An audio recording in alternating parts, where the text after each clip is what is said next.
பிசாசுடைய பெரிய தந்திரமே என்ன அப்படின்னா, தேவையே இல்லாத காரியத்துக்காக உங்களை கவலைப்பட வைக்கிறது. சொல்லுவோம் இல்லையா, சல்லி பைசாக்கு பிரயோஜனம் இருக்காது, ஆனால் கவலைப்பட்டுட்டு இருப்பீங்க அப்படின்ட்டு. இப்போ நான் உங்களுக்கு சொல்கிறேன் பாருங்கள், ஏதேன் தோட்டத்தில் நீங்கள் சொல்லுங்கள், ஆதாம் ஏவாளுக்கு அந்த பழத்தை சாப்பிடாட்ட ஏதாவது பிரச்சனையா? அந்த பழத்தை சாப்பிடாமல் இருந்திருந்தால் ஏதாவது பிரச்சனையா? யோசிச்சு பாருங்கள். அவங்களுக்கு பழமே இல்லையே, சாப்பிட்றதுக்கு வழி இல்லாமல் அதை சாப்பிட்டாங்களா? யோசிங்க, நல்ல கவனிச்சோம். ஆதாம் ஏவாளும் சாப்பிட்றதுக்கு வழியே இல்லாததுனால அந்த பழத்தை பறித்து சாப்பிட்டாப்லையா? பழம் எக்கச்சக்கமாக இருக்குது. அப்போ பாருங்கள், நல்லா கவனிச்சுக்கோங்க. இல்லாமல் சாப்பிட்றது ஓகே, இருக்கும்போது சாப்பிட்றோம்னா அது எவ்வளோ ஒரு பெரிய ஒரு தவறு பாருங்கள். அப்போ பிசாசு எந்த அளவுக்கு மயங்க பண்ணியிருக்கிறேன் பார்த்தீங்களா? எவ்வளோ பழம் இருக்குது, சாப்பிட்லாம். ஆனால் பிசாசு அதில் தான். இப்போ அதனால தான் சொல்கிறேன், நீங்கள் சந்தோஷப்படுறதுக்கு நிறைய இருக்குது. தேவன் அவ்வளோ நன்மை செஞ்சுருக்கிறார். அதெல்லாம் பிசாசு ஒரு பழத்தை சொன்ன உடனே உங்களுக்கு தேவன் செஞ்ச எல்லா நன்மையும் மறந்துடும். புரியுதுங்களா? ஆமாம். அதாவது அவ்வளோ கனிதரும் விருட்சங்கள் இருக்குது. அவன் காலம் பூரா உட்காந்து சாப்பிட்டா கூட புதுசாக தான் சாப்பிடணும், அவ்வளோ வச்சுருந்தார் ஏதேன் தோட்டத்தில். ஆனால் சகல கனிதரும் விருட்சங்களும் அங்கே இருந்துச்சு. புரியுங்களா? சகலமும் நம்ம பூமியில் பார்த்தது கொஞ்சம் தான். இன்னும் காட்டுக்குள்ளே நிறைய பழங்கள்லாம் இருக்குது, நமக்கு தெரியாது. ஆனால் அதெல்லாம் அன்றைக்கி ஏதேன் தோட்டத்தில் இருந்துச்சு.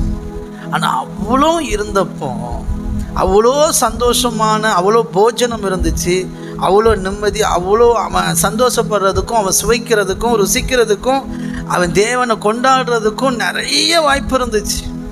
ஆனால் பிசாசு ஒரே ஒரு விஷயத்தை சொல்லி டார்கெட் பண்ணி, இந்த பழத்தை சாப்பிடக்கூடாதுன்னு சொன்னாரா? இதை சாப்பிட்டா நீங்கள்லாம் சாக மாட்டீங்க, அவர் உங்களுக்கு இதை தரமாட்டேன்ட்டாரா அப்படின்ட்டு அந்த ஒன்றை சொல்லி விட்டுட்டு போயிட்டான் பாருங்க. இந்த அம்மாவுக்கு அவர் நம்மளை படைச்சி சிருஷ்டித்து நம்மளை இவ்வளோக்குள்ளே உருவாக்கி நமக்காக இவ்வளோத்தையும் ஏற்படுத்தி வச்ச இத்தனை சந்தோஷமும் பெருசாக தெரியலை. இவன் சொன்ன இந்த ஒரு பிரச்சனை தான், ஏன் இந்த பழத்தை தரல, ஏன் இந்த பழத்தை தரல, ஏன் நாங்கள் அன்பானவர்கள் அல்லையா, தேவனுக்கு என்னை பிடிக்கலையா அப்படின்ட்டு இந்த ஒரு காரியம் தராததுக்கு, ஆமாம், ஏன் தேவனே ஏன் என்னை கைவிட்ட மாதிரி, ஏன் எங்களுக்கு தரலை, ஏன் எங்கள் மேலே அன்பு இல்லையா, ஏன் இப்படி பண்ணிட்டீங்க, ஏன் ஆண்டவரே அப்படின்னு கேள்வி கேட்குது பாருங்கள். அந்த கேள்வியினுடைய அந்த குமுறல் என்னாச்சு, வெறுப்பாகி வெப்ராளமாக மாறி பழத்தை போய் துணிகரமாக பறித்து சாப்பிட்டுட்டு புருஷனுக்கும் கொடுத்துட்டு. புரியுதுங்களா? அப்போது யோசிப்பார், இப்படித்தான் பிசாசு இஸ்ரவேல் ஜனத்துக்கும் இப்படி தான். தேவன் எவ்வளவோ நன்மை செஞ்சுருந்தார், ஆனால் அதெல்லாம் பெருசாக தெரியல. இப்போ சோறு வேணும், இப்போ தண்ணி வேணும், இப்போ இறைச்சி வேணும், இப்போ எங்களுக்கு அது வேணும் இது வேணும், இப்படியே இருந்தேன். அதே மாதிரி தான் இன்றைக்கும்.